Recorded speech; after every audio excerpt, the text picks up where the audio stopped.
कहानी की शुरुआत में हम एक आदमी को देखते हैं जो एक जानवर का शिकार करके उसे पकाने के लिए अपने घर ले जा रहा था।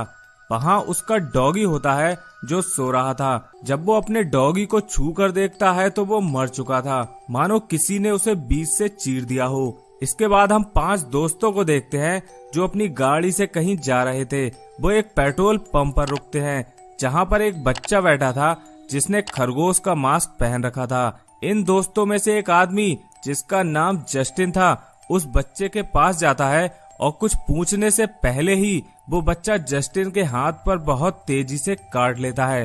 ये देखकर उस स्टोर का मालिक आ जाता है और अपने बच्चे को जोर जोर से डांटने लगता है। वो कहता है कि मैंने तुमसे मना किया था कि अजनबियों से हमेशा दूर रहना, और साथ ही वो उन लोगों को भी डांटता है और कहता है ये बच्चा बहुत ही स्पेशल है, इससे दूर रहना। जस्टिन के हाथ से बहुत खून निकल रहा था तो स्टोर मालिक उससे कहता है कि पीछे पानी की टंकी है, वहाँ जाके अपना हाथ धो लो। जस्टिन वहाँ चला जाता है। इसके बाद हम बाकी दोस्तों को देखते हैं जो उस स्टोर की कुछ अजीब चीजों को देख रहे थे। तभी वहाँ स्टोर का एक वर्कर आता है।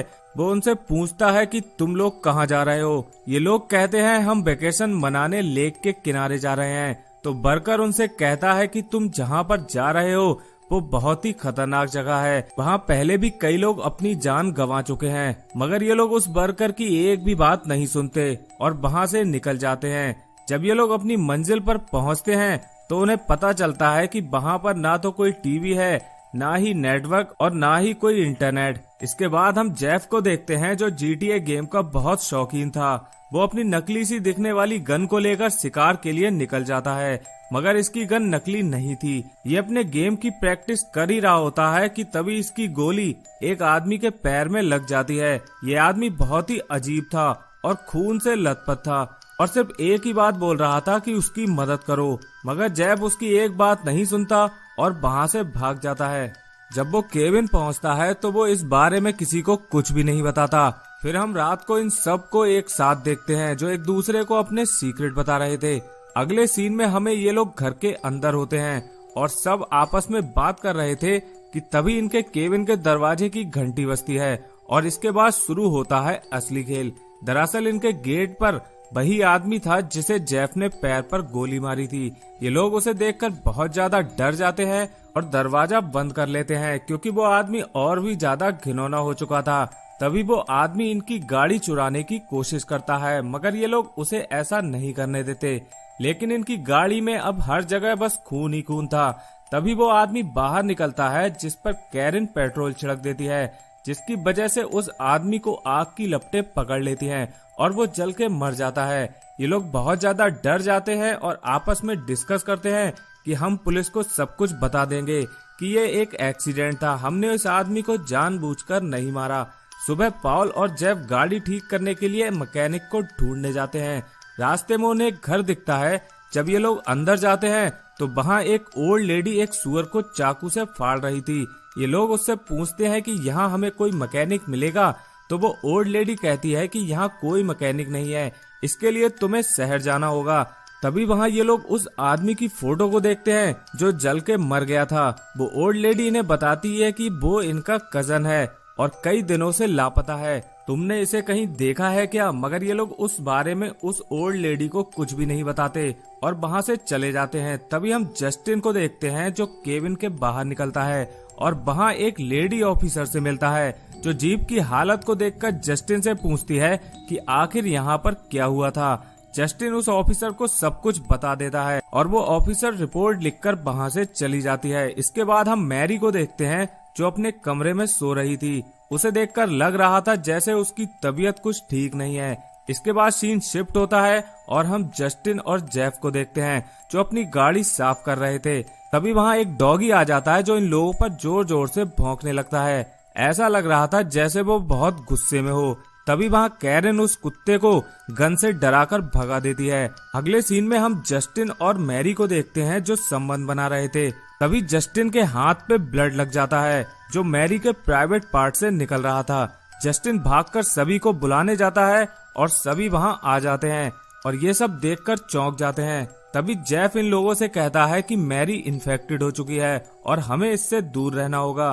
तभी जेफ मैरी को कमरे में बंद करके बाहर आ जाता है। इसके बाद ये सारे लोग एक दूसरे को चेक करते हैं कि कहीं ये भी तो इन्फेक्टेड नहीं है। ये लोग मैरी को मेन केबिन से निकालकर एक अलग केबिन में शिफ्ट कर देते हैं जहां पर वो आराम से रह सके। इसके बाद ये लोग वहां से चले जाते हैं और जब ये लोग केबिन में आपस में बात कर रहे होते हैं तभी देखते हैं कि मैरी के केबिन के बाहर वही डॉगी था जो बहुत गुस्से में भौंक रहा था। इस डॉगी को देखकर लग रहा था जैसे ये भी इन्फेक्टेड हो। तभी हम देखते हैं कि वो कुत्ता अचानक से कहीं गायब हो जाता है। इसके बाद जब सुबह को जस्टिन और कैरिन केबिन में मैरी को देखने जाते हैं तो उसकी हालत अब और भी ज्यादा खराब हो चुकी थी। ये लोग मैरी को गाड़ी में बिठाकर हॉस्पिटल ले जाते हैं। तभी हम जेफ के साथ भी वही देखते हैं जो मैरी के साथ हुआ। जेफ भी अब इन्फेक्टेड हो चुका था। ये लोग आपस में बहस करने लगते हैं। तभी जेफ कहता है कि तुम्हें मेरे साथ चलना है तो चलो वरना मैं जा रहा हूँ, और गाड़ी लेकर वहाँ से चला जाता है। उधर पॉल भी बियर की बोतल लेकर केबिन में चला जाता है। कहता है कि मैं तुम्हारे लिए अभी एक डॉक्टर को बुलाता हूँ मगर तुम्हें दूर रहना होगा। तभी उसका बेटा जो वहाँ पर रैबिट का मास्क पहने बैठा था जेफ के हाथ पर काट लेता है। ये देखकर उस पंप का मालिक और भी ज्यादा भड़क जाता है और वो कहता है कि तुम इन्फेक्टेड हो और तुमने मेरे बेटे को भी इन्फेक्टेड कर दिया है। यहाँ से चले जाओ वरना मैं तुम्हें गोली से शूट कर दूंगा। बंदूक देखकर जेफ वहाँ से चला जाता है मगर उस पंप का मालिक अपने साथी से कहता है कि हमें इन सबको मारना होगा क्योंकि ये सब लोग इन्फेक्टेड हो चुके हैं। इसके बाद जेफ गाड़ी से भागता है जिसके पीछे ये लोग भी पड़े थे। इसके बाद हम कैरिन को देखते हैं जो बाथ टब में नहा रही थी और वो भी इन्फेक्टेड हो चुकी थी। इसके बाद कैरिन केबिन से बाहर आती है और देखती है कि वही कुत्ता उसके सामने था जो इन्फेक्टेड हो चुका था और ये कुत्ता अब और भी ज्यादा घिनौना बन चुका था और वो कैरिन को नोचकर खा जाता है। जब जस्टिन वापस केबिन में पहुंचता है तो वहाँ की हालत देखकर बहुत ही दुखी होता है। तभी उसे मैरी के केबिन से चीखने की आवाज आती है। जब वो दरवाजा खोलकर देखता है तो वो कुत्ता मैरी को भी खा रहा था। मैरी जस्टिन से कहती है कि उसे गोली मार दो मगर बंदूक में गोली नहीं थी। वो पास में पड़े फावड़े से उसे मारने की कोशिश करता है और लास्ट में पूरे केबिन में आग लगा देता है।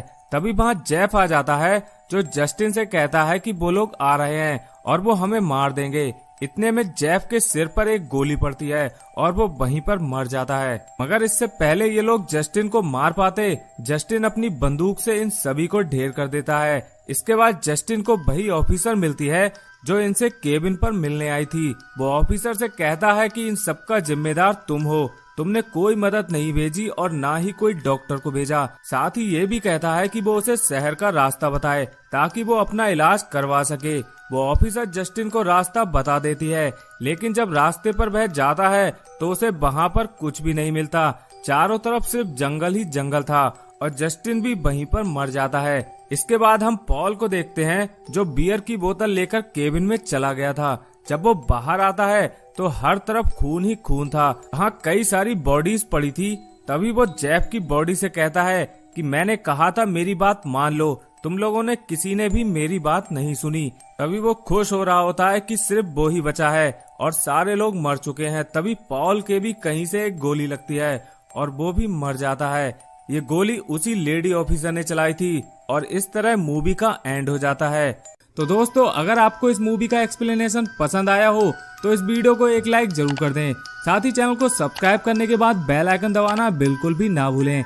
हम मिलते हैं आपसे एक नई वीडियो में एक नई मूवी के साथ। तब तक के लिए धन्यवाद।